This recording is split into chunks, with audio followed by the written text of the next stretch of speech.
Saudaraku dalam kasih Yesus Kristus, selamat sahabat. Sukacita merupakan bagian kita bersama karena dari berbagai situasi, berbagai tempat, Tuhan telah mengumpulkan kita semua. Karena bukan kebetulan kita berkumpul di sini ya. Siapa tahu dalam perjalanan ada yang tertabrak, nggak sampai di sini. Semua karena kasih karunia Tuhan.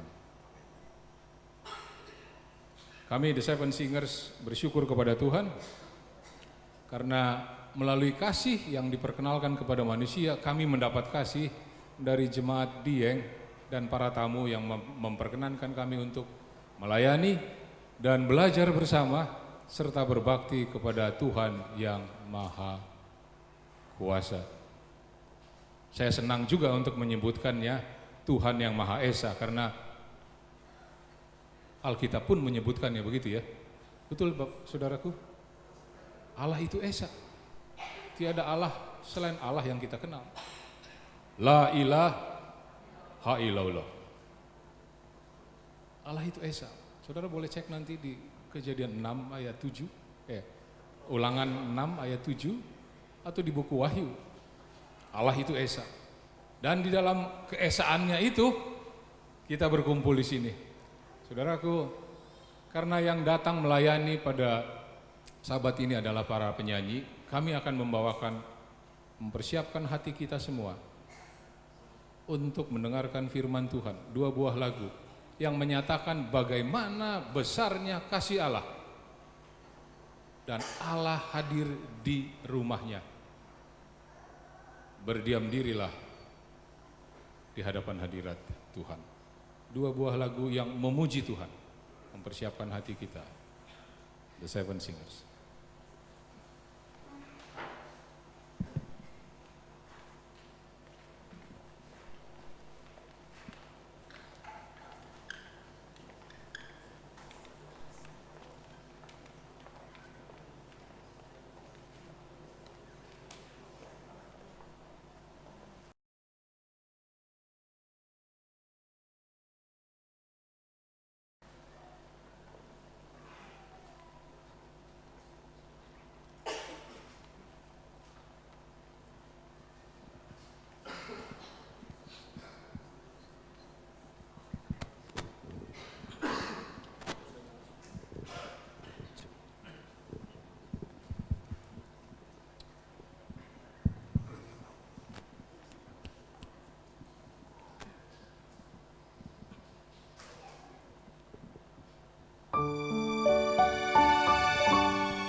Baik saudaraku, kami dan kita bersama akan belajar dari firman Tuhan. Saya tidak mengajar, kita akan belajar bersama. Dan kalaupun pembelajaran kita lewat jam 12, bolehkah saya minta kelemah lembutan hati saudara untuk bersabar? Seperti tidak mendapat izin saya. Bolehkah saudaraku? Boleh ya, karena kita belajar di kaki Yesus. Saya teringat bahwa banyak orang juga yang mempergunakan berjam-jam untuk nonton bola. Betul ya? Lalu bangunnya juga jam 3 pagi, tapi bisa. Kiranya dengan pertolongan Tuhan kita akan belajar bersama, dan saya akan berhenti bicara ketika saya harus berhenti bicara. Sejenak kita berdoa. Bapa kami dalam surga, umat-umat Tuhan dan para tamu bersama semua kami siap untuk belajar dari firman Tuhan. Berbicaralah ya Roh Kudus yang benar. Bagaimana yang fana ini boleh mengerti yang ilahi, kalau bukan yang ilahi menerangkan kepada kami. Apabila satu alinea terlalu banyak untuk kami, perkenankan kami untuk pulang dengan membawa satu kalimat. Apabila satu kalimat pun terlalu banyak untuk kami yang terbatas, izinkan kami untuk pulang dengan membawa satu kata saja yang membawa kami kepada pengertian yang benar. Dengan demikian kami bertumbuh di dalam Kristus dan diperbaharui setiap hari. Kami memohon di dalam nama yang indah dan penuh kasih, Yesus Kristus yang telah mati menjadi juru selamat dan penebus kami. Amin. In tune with God. Saya mencoba membawa renungan kita dan pembelajaran kita bersama in tune with God. Dalam hubungan dengan Allah, kita akan bersama-sama belajar. Kalau saya dan saudara dihadapkan dengan ilustrasi gambar ini, apa yang bisa saudara sampaikan? Supaya lebih cepat, siapakah Nadab dan Abihu? Siapakah Nadab dan Abihu? Kita belajar bersama ya. Saya tidak mengajar. Ini sudah semua orang bahkan tahu. Siapakah saudaraku Nadab dan Abihu? Anak Harun. Anak Harun ada berapa? Ada 4. Siapa 2 lagi? Siapa saudaraku? Itamar dan Eleazar. Terima kasih. Apa yang saudara ketahui tentang Nadab dan Abihu? Apa yang saudara ketahui? Bagaimana saudaraku? Kita belajar bersama ini. Mereka mati. Kenapa mereka mati? Dihukum Tuhan ya. Karena mereka menghadirkan api yang tidak semestinya dibawa di dalam korban bakaran. Padahal mereka orang Lewi yang dinasnya di Ka'bah. Jadi mereka sangat sembarangan. Apakah Tuhan senang dengan sesuatu yang sembarangan? Tidak. Ini buktinya. Apa pelajaran yang dapat kita dapat dari Nadab dan Abihu? Ada sesuatu yang kudus dan ada sesuatu yang najis. Yang najis Tuhan tidak berkenan. Buktinya Nadab dan Abihu mati dihukum Tuhan. Yang berikut, kalau saudara melihat ilustrasi gambar ini, apa yang saudara bisa sampaikan kepada kita bersama? Siapakah Kain dan Habel? Anaknya Adam dan Hawa. Apa yang saudara ketahui tentang hubungan mereka?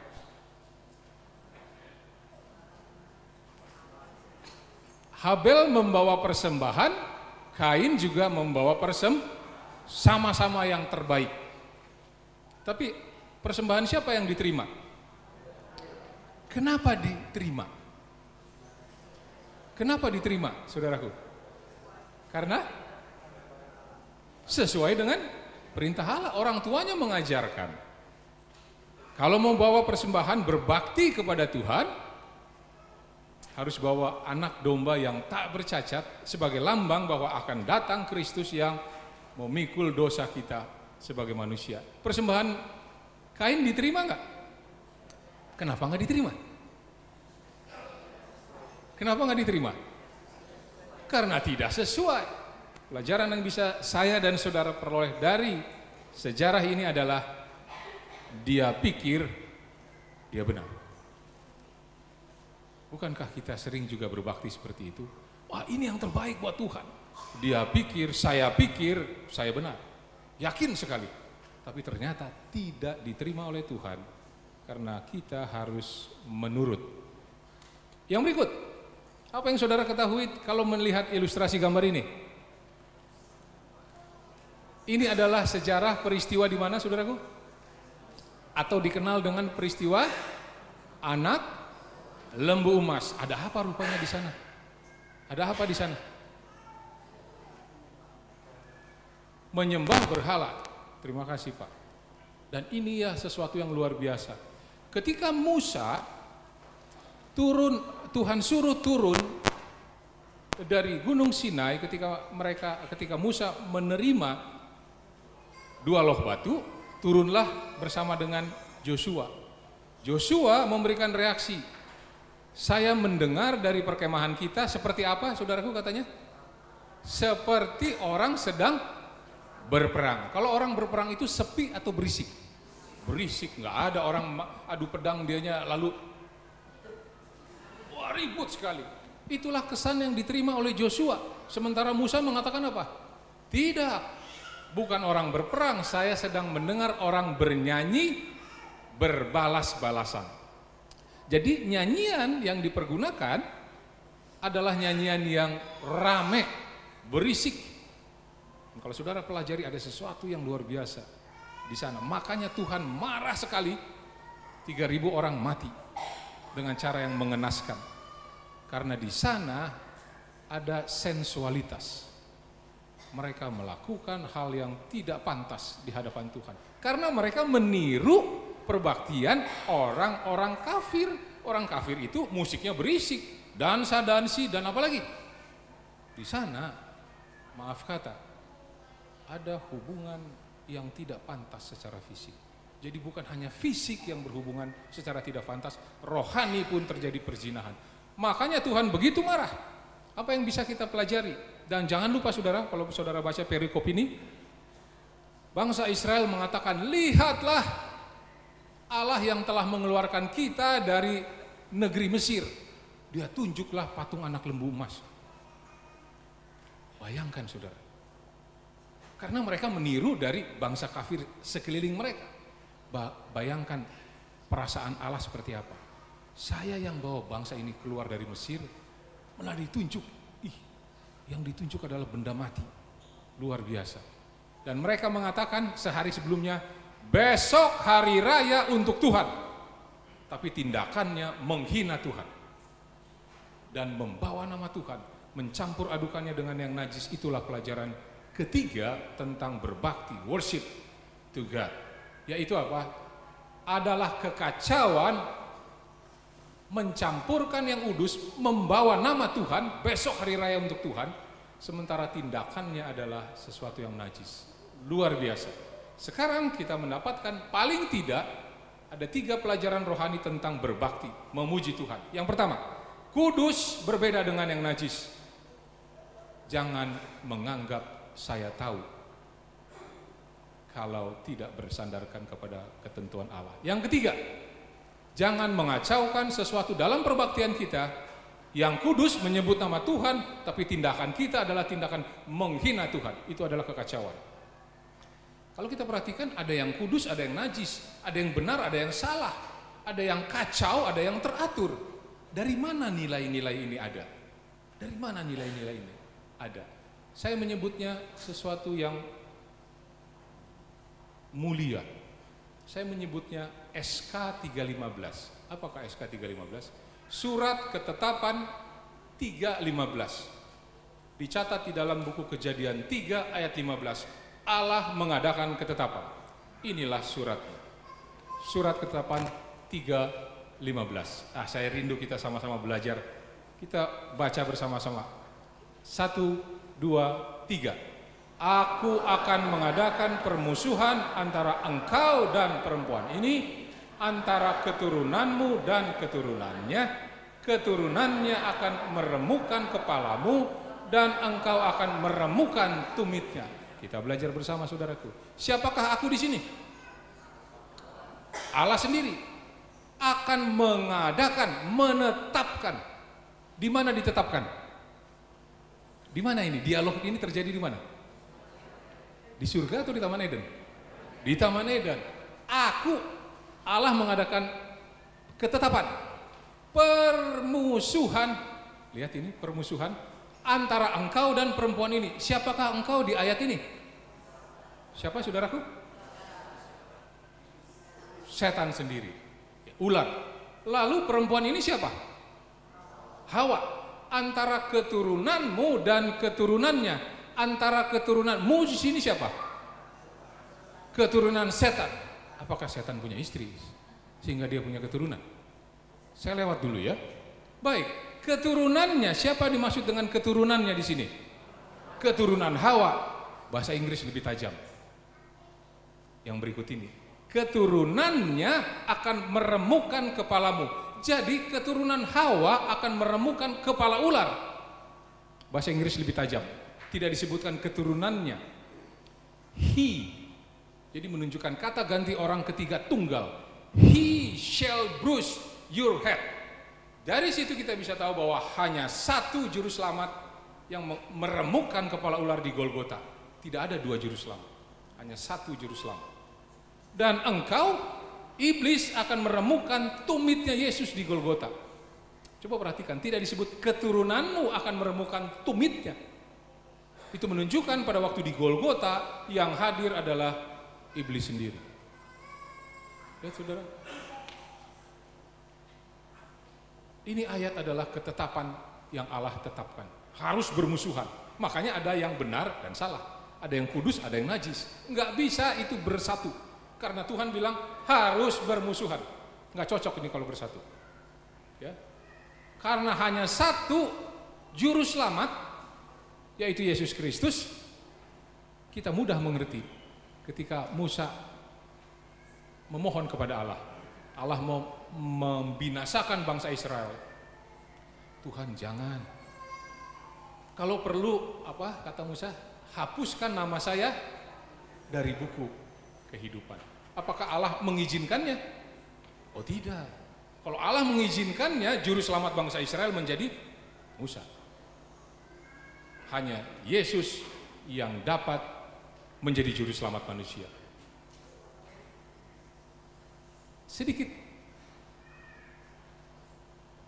pelajaran. Yang dimaksud dengan keturunan iblis itu yang mana? Iblislah yang menjadi bapamu dan kamu ingin melakukan keinginan-keinginan bapamu. Ia adalah pembunuh manusia sejak semula dan tidak hidup dalam kebenaran. Sebab di dalam dia tidak ada kebenaran. Apabila ia berkata dusta, ia berkata atas kehendaknya sendiri. Sebab ia adalah pendusta dan bapa segala pendusta. Jadi iblis adalah bapa. Lalu, hai anak iblis. Alkitab menerangkan dirinya sendiri. Hai anak iblis, jadi iblis punya anak. Engkau penuh dengan rupa-rupa tipu muslihat dan kejahatan. Engkau musuh segala kebenaran. Tidakkah engkau akan berhenti membelokkan jalan Tuhan yang lurus itu?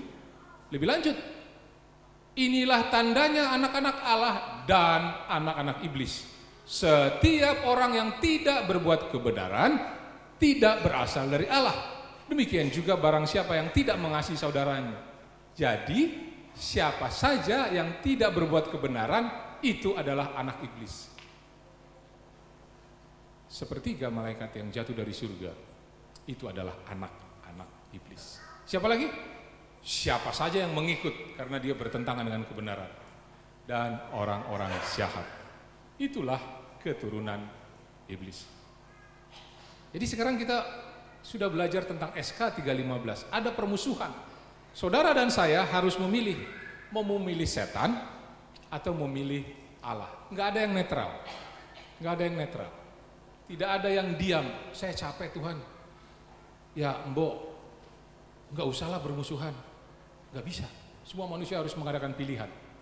Dan bukankah Alkitab mengatakan, kita sebagai manusia tidak dapat melayani dua Tuhan? Saya dan saudara harus memilih. Dan sasaran dari pilihan kita atau kasih karunia Yesus Kristus adalah manusia. Sasaran setan pun adalah manusia. Manusialah yang diperebutkan oleh Yesus dan iblis. Jadi manusianya seperti apa? Apakah Yesus disebut juru selamat tangan? Tidak, Yesus adalah juru selamat manusia seluruhnya. Aspeknya tubuh, mental, pikiran, dan spiritual. Saya dan saudara harus memilih, entah itu baik atau jahat, benar atau salah, suci atau najis, hidup kekal atau kematian kekal.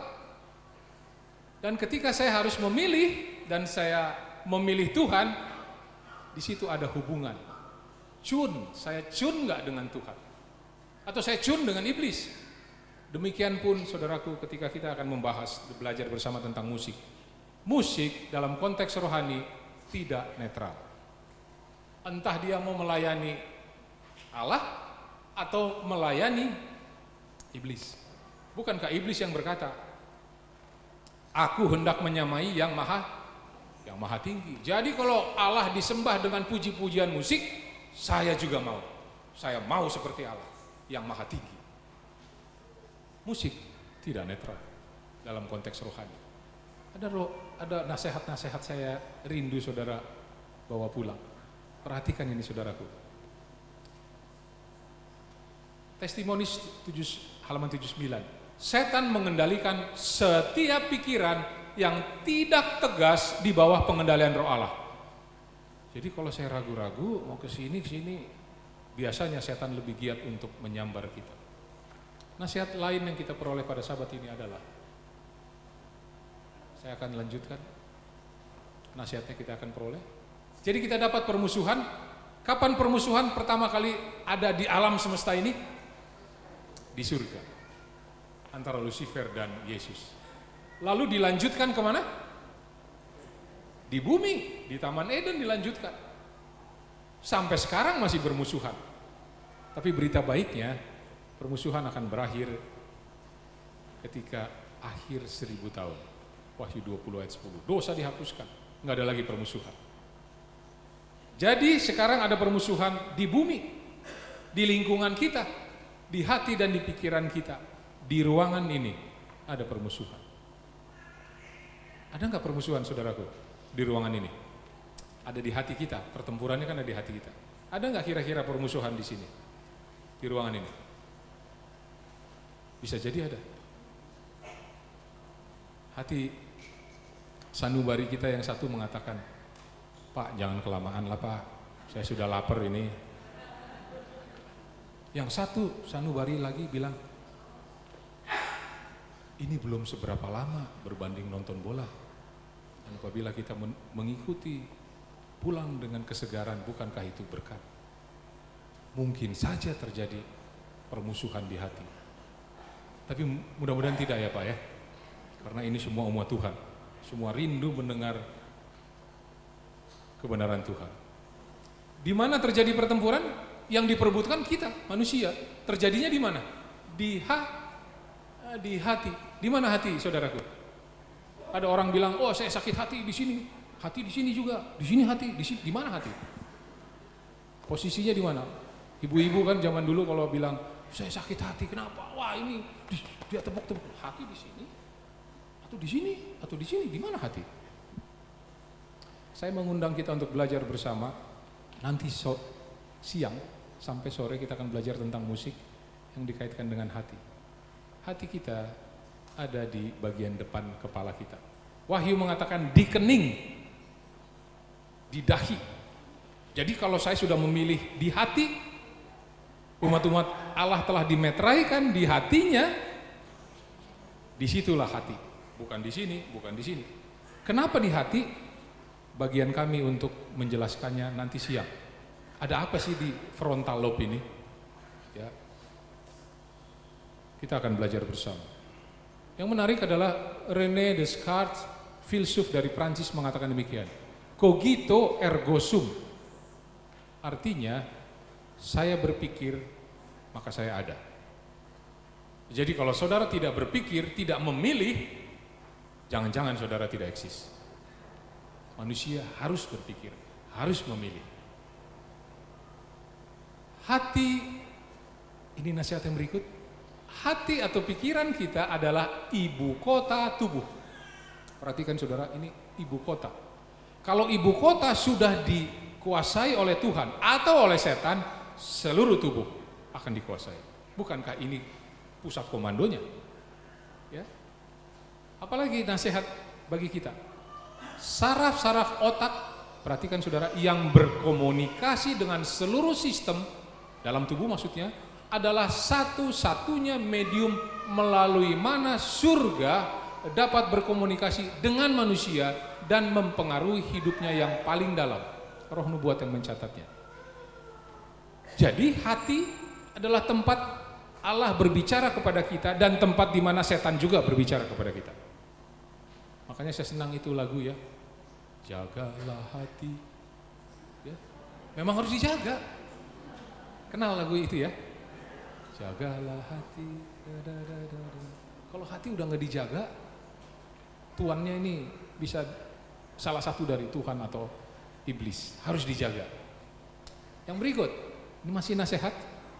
Itu sebabnya saya tidak berlebihan ketika mengatakan kita belajar bersama. Saya pun belajar, saya tidak mengajar.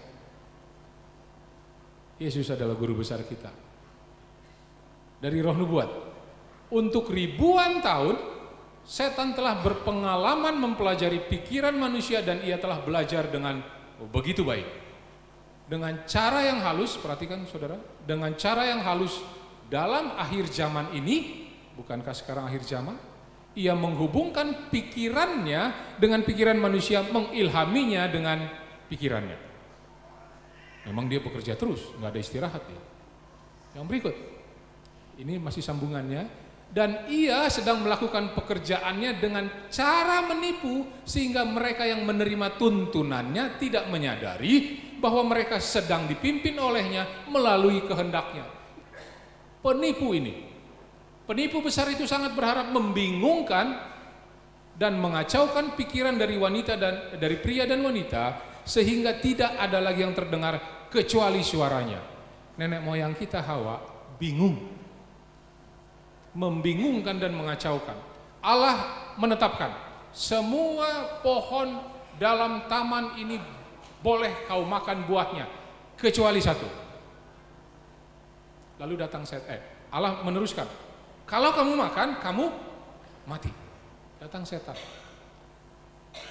kan dia mau seperti Allah, mengacaukan pikiran dan membingungkan pikiran Hawa. Dia datang dengan pertanyaan, saudaraku.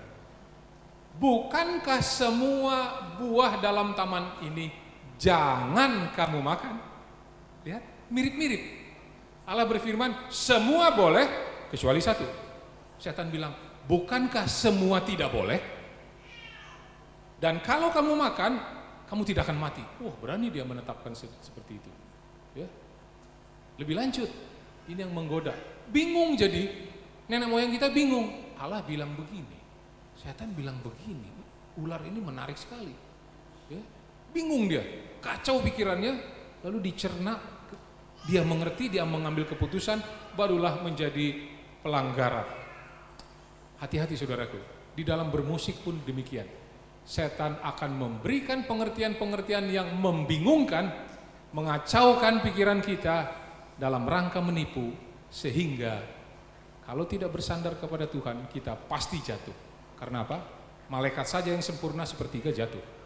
Nenek moyang kita saja yang sempurna tadinya jatuh. Apalagi kita yang tiap hari ketemu dosa. Tapi berita baiknya, Yesus menanggung dosa kita dan memperbarui kita. Yang berikut, saya juga senang kalau saudara mau bisa bawa pulang ini, Education halaman 168. Musik adalah saluran komunikasi dengan Allah, menjadi suatu alat yang paling efektif dalam memasukkan kebenaran ke dalam hati. Efektif sekali. Saya mau tanya saudaraku, mana lebih mudah mengumpulkan penonton atau pendengar? Dalam sebuah konser musik atau dalam sebuah gereja? Mana yang lebih mudah mengumpulkan orang? Dalam konser musik. Jadi kalau dalam konser musik itu diajarkan syair-syair yang tidak baik, jenis musik yang tidak baik, itu efektif masuk ke dalam hati kita. efektif sekali. Musik adalah media yang sangat efektif. Dan Allah berhubungan dengan manusia melalui pikirannya yang berhubungan dengan seluruh sistem tubuh. Karena hati adalah ibu kota tubuh. Yang berikut nasihat buat kita. Tadi sudah kita sampaikan. Dan dia tahu untuk mempengaruhi pikiran dan atau hati saya karena ia telah mempelajarinya ribuan tahun. Jadi jangan seorang pun di ruangan ini yang merasa begitu bijak sehingga berkata, saya tahu tentang musik. Ini bapak segala penipu. Dia telah mempelajari hati manusia ribuan tahun. Selahnya dia tahu. Baik, salah satu cara untuk masuk ke dalam hati kita memang melalui musik, melalui telinga kita. Ya. Ini yang kedua saya mohon, selain SK 315, tolong bawa pulang ini kebenaran ini. Musik bila digunakan dengan benar akan mendatangkan berkat. Bila digunakan dengan salah menjadi kutuk. Saudara mau membantahnya boleh-boleh saja. Tapi ini yang akan terjadi. Adakah penyanyi dunia dengan musik dunia yang matinya dengan damai? Bisa tunjuk? Michael Jackson, Whitney Houston. Siapa lagi? Overdosis matinya. Coba lihat saudara. Hati-hati. Ya. Baik, kita lanjutkan. Permusuhannya berlanjut ya. Tadi kita sudah belajar di ruangan ini, di hati saya dan di hati saudara. Dan sekarang saya senang dengan sebutan ini ada di dalam pelajaran sekolah sahabat kita triwulan yang lalu. Manusia atau kita belajar sejarah, tetapi tidak belajar dari sejarah. Mari kita lihat sejarah musik itu seperti apa. Saya akan lebih cepat.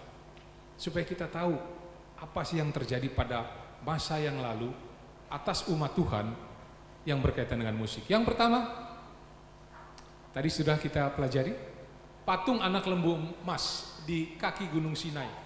Ya, itu adalah sejarah. Akankah saya dan saudara mengulangi musik seperti itu dalam kebaktian kita di Ka'bah Tuhan? Belajar dari sejarah. Yang kedua, Baal Peor. Kita akan telah sedikit apa yang terjadi yang berkaitan dengan musik di Baal Peor. Lalu apa lagi? Karnaval Paskah 1844, masa kekecewaan. Ini bicara tentang umat Tuhan ini, umat Advent ya. Lalu ini sejarah di Muncie, Indiana tahun 1900. Kemudian Advent Celebration 1980-an. Dan sesaat sebelum pintu kasihan tertutup, kita akan lihat sedikit banyaknya. Ada beberapa pelajaran yang rindu saya sampaikan dari kebenaran Tuhan. Yang pertama tentang patung anak lembu emas. Perhatikan saudara, adalah berbahaya saat menunggu sedang kita lakukan. Jadi kita umat Tuhan, semua umat Tuhan di mana saja, ketika menunggu Yesus Kristus datang, hati-hati. Karena di dalam menunggu ada banyak bahaya. Itulah yang terjadi di kaki lembah Gunung Sinai. Yang kedua, pelajaran dari sejarah ini. Harun sebagai pemimpin yang lemah dan memang dia pandai bicara, ya, bukankah ketika Musa disuruh oleh Allah, berangkat kamu ke Mesir, jangan saya Tuhan. Harun aja abang saya pintar bicara, dan memang dia pintar bicara. Roh Nubuat mengatakan demikian. Karena apa? Ketika Musa bertanya, Bang Harun, apa yang sudah kami lakukan? Apa yang sudah kamu lakukan? Kenapa jadi begini liar ini bangsa? Lalu kalau saudara baca perikop itu, nggak tahu. Mereka kumpul emas, lalu tiba-tiba sudah ada patung anak lembu emas. Emangnya tiba-tiba terjadi? Dia bersilat lidah, memang pintar bicara dia. Ya. Tapi lemah. Kenapa sampai dia meng-ACC tindakan bangsa Israel? Karena dia takut dipukul dan dibunuh. Sudah mulai rusuh. Itu pemimpin yang lemah. Kan dia juga bisa bicara. Saudaraku, Allah yang kita sembah tidak pernah dalam bentuk patung anak lembu emas. Kalau dia tegas, bisa juga kan? Buat kita para pemimpin gereja, jangan menjadi lemah seperti Harun. Supaya kita belajar dari sejarah. Pelajaran apa lagi? Dan memang jemaatnya menjadi liar. Ada yang pro, ada yang kontra. Baku pukul. Harun takut dipukul, ya sudah saya ACC saja. Tuhan marah, 3.000 orang mati. Yang berikut, ada kegarangan di sana. Nah, bagian Dr. Sondang nanti tentang seminar musik akan menerangkan apa sih hubungan kok orang bisa garang dengar musik. Musik seperti apa?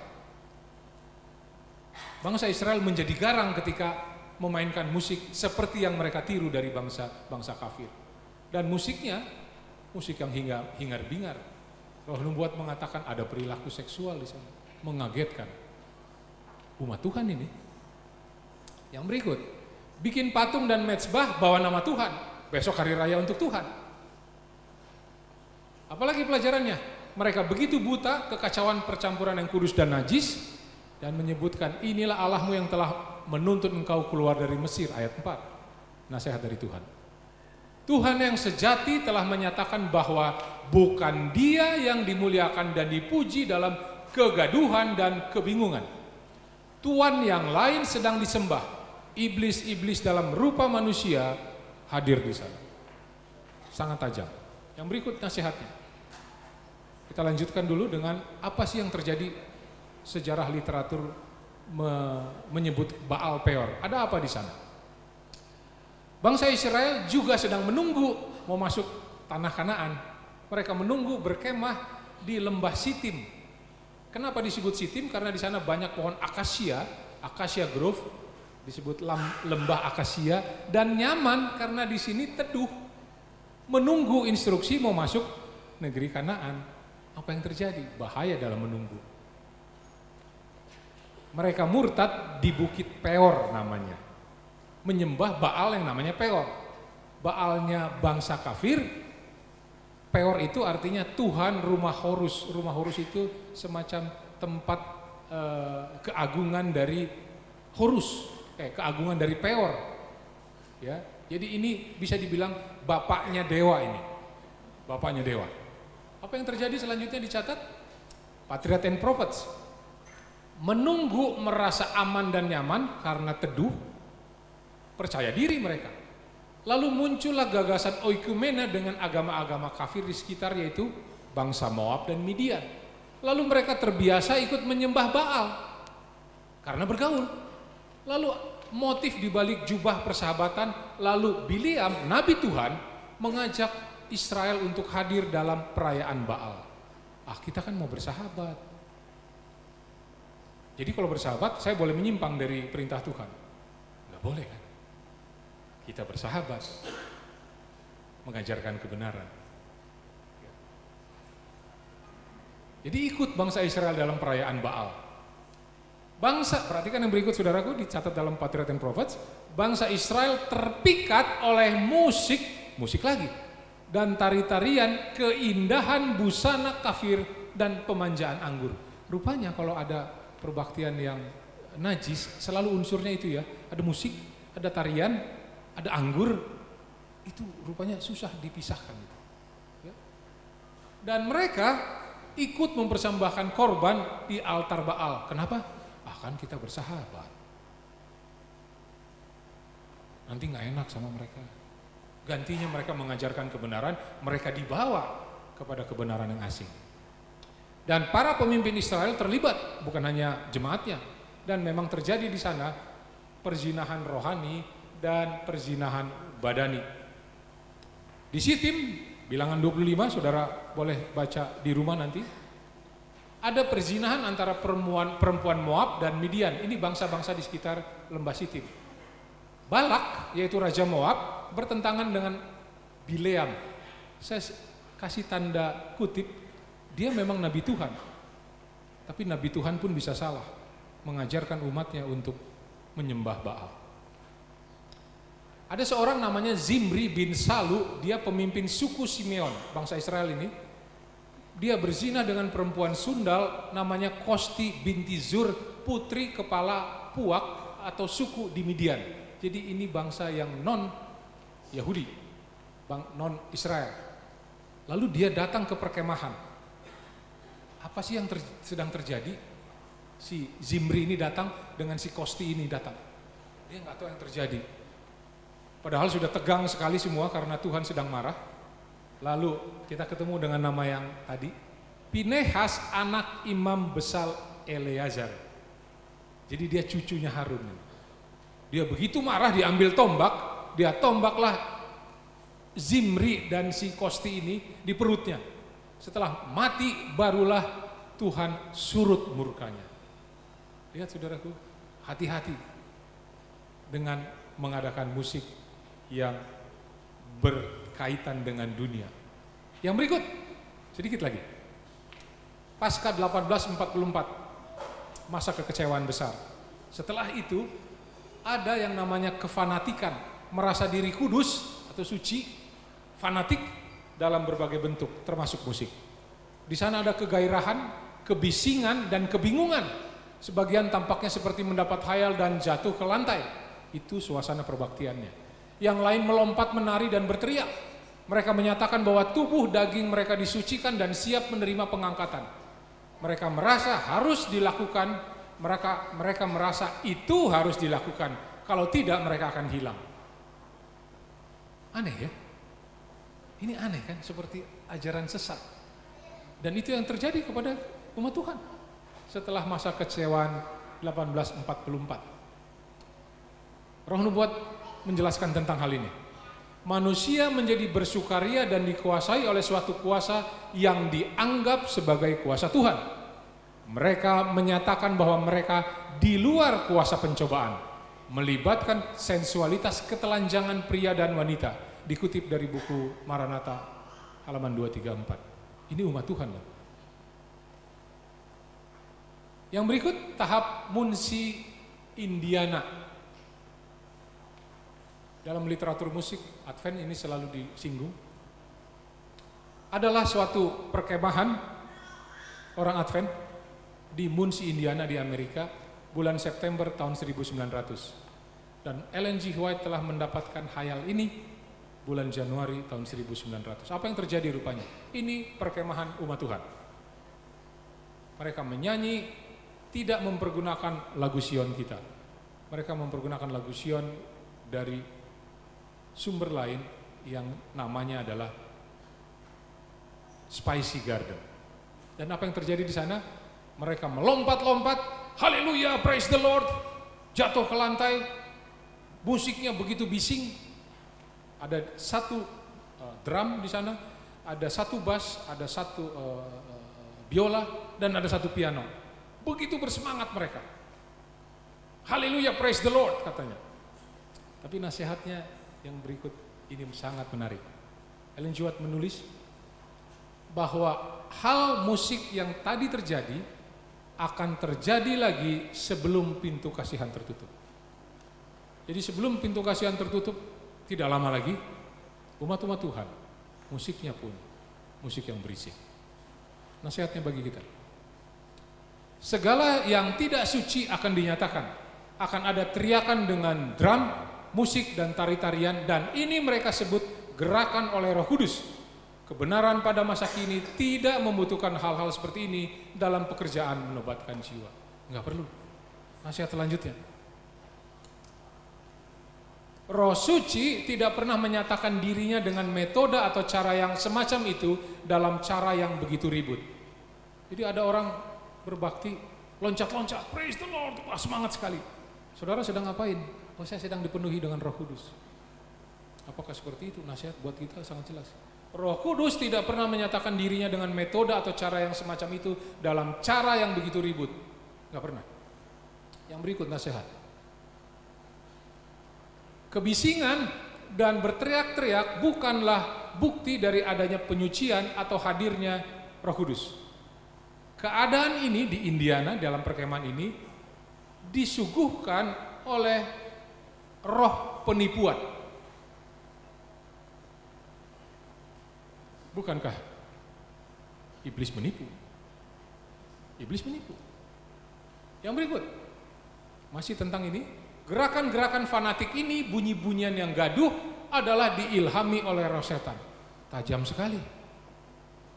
Gak bisa kita bilang, ini memenuhi, saya tahu ini baik, Saya dipenuhi dengan Roh Kudus, saya mau memuliakan Tuhan. Hati-hati saudara. Dia pikir dia benar.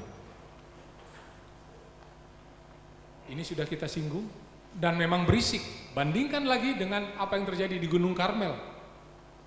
Di Gunung Karmel pada waktu kesempatan bagi nabi-nabi Baal, yang terjadi adalah ketenangan atau berisik, kebisingan. Kebisingan. Bukankah Elia mengatakan, oh kamu punya Tuhan sedang tidur kali. Lebih keras lagi, berteriak-teriak mereka sambil merajah atau melukai dirinya. Berisik sekali. Ya, bandingkan sama yang tadi ya. Ketika Elia dengan tenang berdoa dan Tuhan hadir. Di dalam ketenangan Tuhan hadir, bukan di dalam kebisingan, ketidakteraturan. Lalu yang berikut, bukankah akhir zaman ini sedang ada musik-musik yang berkaitan dengan dunia masuk dalam gereja umat Tuhan. Tahun 1980 kita kenal yang namanya Advent Celebration. Mari kita belajar dari sejarah, bukan hanya belajar sejarah. Advent Celebration, keriaan, perayaan, kebaktiannya adalah perayaan. Seperti orang sedang merayakan karnaval.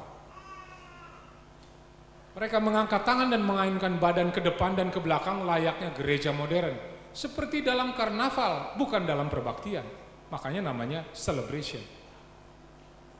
Dikelilingi musik dan drama menggunakan Alkitab versi New English Bible, dan yang hadir adalah para dokter dari sekolah kita, Loma Linda, dan juga para dokter dan ketua konferensinya. Bayangkan saudara, sesat sekali, dan itu terjadi. Testimonies to the Minister halaman 83. Para peserta perayaan seperti itu tidak berminat kepada pelajaran Alkitab yang sesungguhnya. Mereka ada di sana semata-mata demi kebisingan, kegairahan, kesenangan dan kepelesiran, dan membuat hati nurani mereka tercekik oleh kegembiraan. Mata berkilat-kilat, pipi memerah, hati nurani tidur. Mudah-mudahan saudara belum tidur sekarang. Sudah mulai penat ya. Oke, saya akan lebih cepat. Dan kita juga belajar sejarah bahwa kebaktian dengan perayaan itu sudah dicetuskan oleh Paus Yohanes 23. Lihat tahunnya 1962. Pesertanya, tujuannya, dan musik perbaktiannya adalah perayaan. Kalau saudara mau browsing di internet ada, ya, di internet ada. Ini sangat menarik ya, tentang konsili tahun 1962 ini. Ada yang kaitannya dengan musik. Beberapa gereja kita yang adalah gereja celebration antara lain, namanya Hidup Baru di Milwaukee, terus Damascus Road nama gerejanya di Maryland, Grace Place di Colorado, Sunnyside, Portland, Oregon, dan Hidup Baru di Washington. Ini gereja umat Tuhan. Tapi kok menyimpang? Hati-hati saudara. Saya mau tanya sekarang, di Malang bagaimana ya? Di Malang adakah umat Tuhan berbakti dengan menyimpang? Rasanya enggak ya. Di Jakarta kami mengalaminya. Dan itu menggenapi nubuatan yang mengatakan sesaat sebelum pintu kasihan tertutup, kebisingan musik dalam perbaktian umat Tuhan akan terjadi lagi. Di Jakarta sudah mulai saudara. Mudah-mudahan di Malang enggak ya. Bagaimana Malang? Masih konsisten dengan musik umat Tuhan? Seperti ragu-ragu saudara. Amin ya. Jangan ragu-ragu saudara. Ya, saya juga belajar supaya tidak ragu-ragu. Mudah-mudahan di Malang tidak seperti itu musiknya. Lalu setan menipu lagi, sama seperti tipuan kepada anak nenek moyang kita Adam, dan juga kepada patung anak lembu emas. Sejarah mencatat besok hari raya untuk Tuhan, pokoknya kalau udah bawa nama Tuhan beres. Perhatikan yang berikut: Christian hip hop, Christian boxing, Christian rock, Christian witches. Wah, ada petenung Kristen katanya. contemporary Christian musik, Christian apalagi. Pokoknya kalau udah mau bawa Kristen, bawa nama Kristus, sah-sah saja. Hati-hati saudara, penipuan setan di mana-mana. Jangan-jangan saya juga Kristen yang tidak Kristen. Makanya kita belajar terus ya, gak pernah berhenti. Gak pernah berhenti. Yang berikut, saudara pernah dengar konsep ini? Worshiptainment, pernah dengar? Di beberapa tempat sudah mulai. Worshiptainment adalah perbaktian yang isinya adalah hiburan. Itu sebabnya saya menghimbau kita bersama, kita hindari perkataan atau isi substansi yang namanya entertainment. Saya menantang saudara untuk hadir belajar bersama nanti siang dalam seminar musik. Dapatkah musik menobatkan orang? Saudara nggak perlu jawab, nanti kita akan diskusikan. Worshiptainment, jadi orang datang ke gereja merasa dihibur oleh apa? Bukan oleh firman Tuhan, oleh musiknya. Beberapa orang mulai menangis. Oh, kenapa saudara menangis? Saya sedang dipenuhi Roh Kudus, sangat menyentuh. Betul, menyentuh. Makanya kita tidak boleh menghakimi orang. Siapa tahu nangisnya adalah nangis yang tulus. Tapi hati-hati dengan tangisan, selalu mempunyai dua dimensi. Ada tangis di dalam kebenaran, ada tangis di dalam kesalahan. Dasarnya apa saudara? SK 315. Di semua lini selalu bertentangan. Saya kasih contoh satu. Allah berfirman, kuasailah bumi, penuhilah, beranak cuculah. Pada waktu Tuhan memerintahkan itu, Allah membentuk Adam dan Hawa. Di tangan setan, laki dengan laki juga boleh. Bukankah itu yang terjadi sekarang? Perempuan dengan perempuan, mari kita karena kasih, karena saudara sudah saling mengasihi, saya memberkati saudara sebagai suatu keluarga, laki dengan laki. Hati-hati saudara. Worshiptainment. Jadi apa yang terjadi? Kalau saya dipenuhi, saya punya kebutuhan emosi, minggu depan saya datang lagi. Kenapa datang lagi ke tempat itu? Wah, musiknya enak. Kenapa? Saya merasa dipenuhi dengan Roh Kudus. Lalu, tapi setelah itu hidupnya nggak bertumbuh. Tapi dia ketagihan, namanya dihibur kan? Ketagihan datang lagi. Karena isinya bukan firman Tuhan, makanya hidupnya nggak berubah. Dia dipenuhi dengan roh katanya, pada waktu berbakti, dihibur karena ada entertainment, tapi pulang dari situ kemudian dia main judi. Karena hidupnya nggak diperbaharui. Dan inilah nasihat yang sangat berharga bagi kita. Hati-hati dengan perasaan. Perasaan sering menipu. Emosi bukanlah penuntun yang aman karena itu tidak pasti sesuai situasi dari keadaan. Banyak yang keliru karena bersandar pada kesan sensasional. Ujiannya seharusnya adalah apa yang saya lakukan untuk Kristus? Pengorbanan apa yang saya lakukan? Kemenangan apa yang sudah saya peroleh?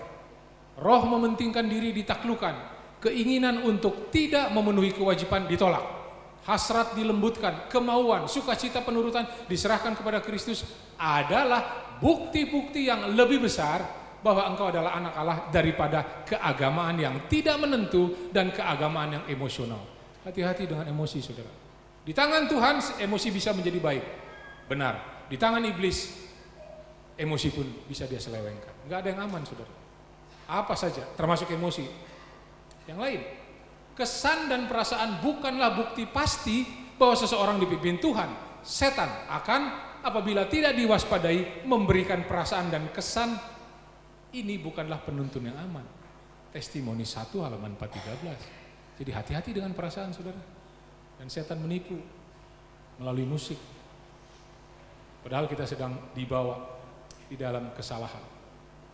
Semua harus dapat dikenal melalui bukti iman dan mempelajari dengan tekun bagaimana mereka dapat mengagungkan pengakuan mereka dan berbuah untuk kemuliaan Tuhan. Barangkali bisa diterangkan seperti ini.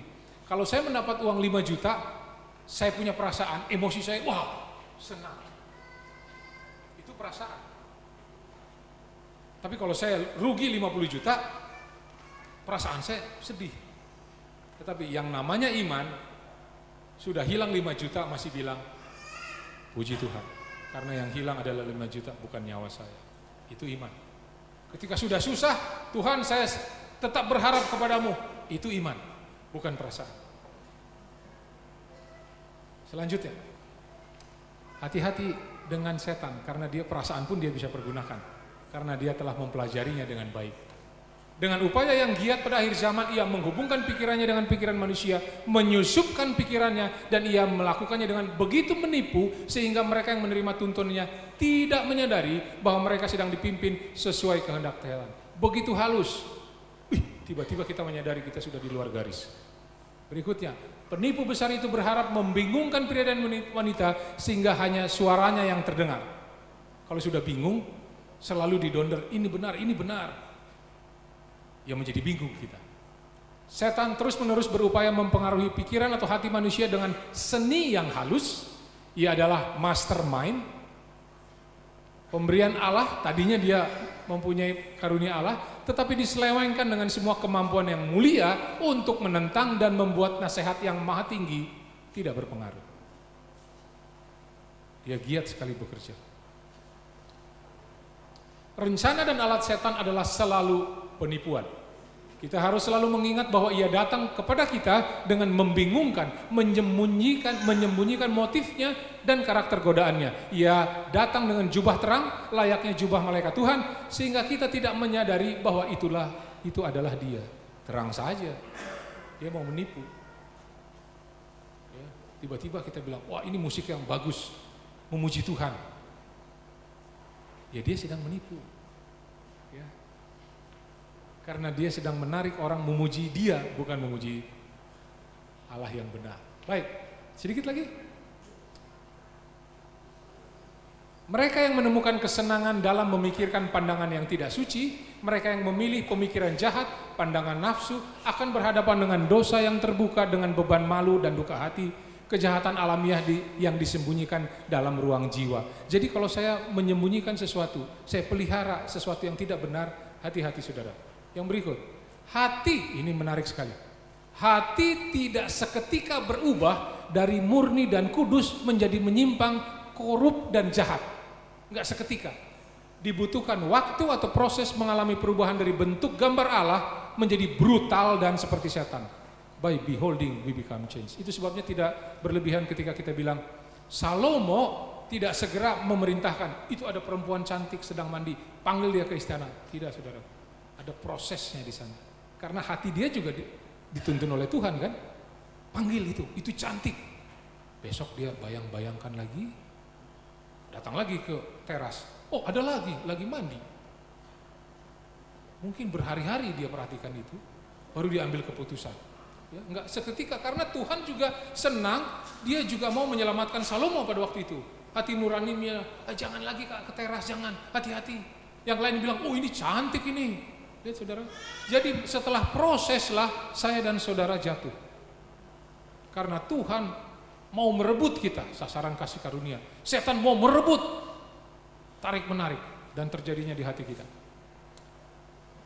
Saya adalah apa yang saya lihat, apa yang saya dengar, apa yang saya baca, apa yang saya makan, apa yang saya minum, apa yang saya pikir-pikirkan. Jadi kalau tiap hari saya mendengarkan musik rock, saya menjadi rockers. Tiap hari saya membaca sesuatu yang tidak pantas, saya menjadi tidak pantas. Tiap hari saya makan daging, saya menjadi orang yang lebih galak dari yang tidak. Tapi bahayanya, ada juga orang vegetarian tapi galak juga. Betul. Jadi hati, dalam vegetarian pun setan bekerja. Misalnya, kami adalah yang terbenar. Anda makan daging gak benar. Bukankah itu bisa dipergunakan? Padahal benar vegetarian itu. Hati-hati saudara. Pulanglah dengan membawa SK 315 setiap langkah kita. Roma 12 ayat 2. Janganlah kamu menjadi serupa dengan dunia, tapi berubahlah oleh pembaruan budimu sehingga kamu dapat membedakan kehendak Allah. Apa yang baik dan berkenan kepada Allah dan yang sempurna. Ayo kita bertumbuh, musik kita bertumbuh. Kalau dulu musik saya adalah musik yang membawa saya lebih dekat kepada setan,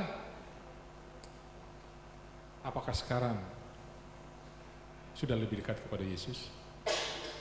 Hai kamu orang-orang yang tidak setia, tidakkah kamu tahu bahwa persahabatan dengan dunia adalah permusuhan dengan Allah? Permusuhan terus. Jadi barang siapa hendak menjadi sahabat dunia ini, ia menjadikan dirinya musuh Allah. Barang siapa tidak bersama dengan aku, ia melawan aku. Yesus yang mengatakannya. Yesus yang mengatakan. Jadi saudara, sekarang kita akan pulang dengan pembelajaran yang mudah-mudahan Tuhan menetapkan dalam hati kita. Musik saya tidak sama dengan musik dunia. Itulah yang Tuhan harapkan. Perbaktian saya tidak sama dengan perbaktian dunia. Pakaian saya, kebenaran saya adalah kebenaran Yesus Kristus, tidak sama dengan kebenaran di luar sana. Kehidupan saya, keselamatan saya, dasarnya semua Yesus Kristus. Apakah persamaan Yesus dengan Belial? Gak ada sama-samanya. Gak ada sama-samanya. Apakah persamaan orang percaya dengan tidak percaya? Apakah persamaan kebenaran dengan kedurhakaan? Apakah persamaan terang dan gelap? Enggak ada sama-samanya. Baik. Musik berkenan kepada Allah hanya apabila hati disucikan, dilembutkan dan suci. Hati lagi kan?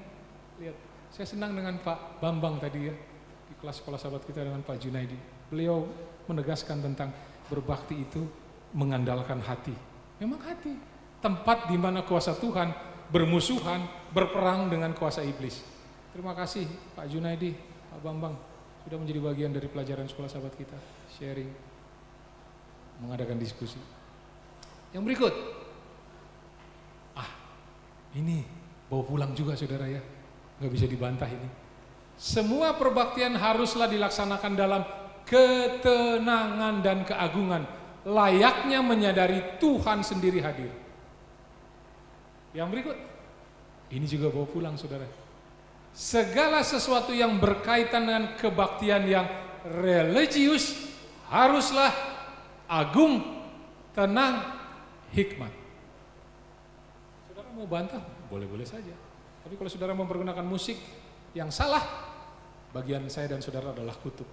Musik bila digunakan dengan benar mendatangkan berkat. Kalau musik saya, kalau hati saya, kalau hidup saya tidak selaras dengan kebenaran Tuhan, perhatikan nasihat ini. Jauhkan daripadaku keramaian nyanyian-nyanyianmu, lagu gambusmu tidak mau aku dengar. Tuhan memerlukan saya untuk diselamatkan, bukan musik saya saja. Kalau saya tidak memperbarui hidup saya dengan pertolongan Tuhan, saya nggak perlu musik kamu. Memangnya Tuhan kurang musik di surga? Emangnya kita menyanyi lebih indah daripada malaikat? Yang Tuhan perlukan hati dan hidup kita. Saya minta maaf ini ya. 3 menit lagi boleh Bapak Ibu? Boleh ya.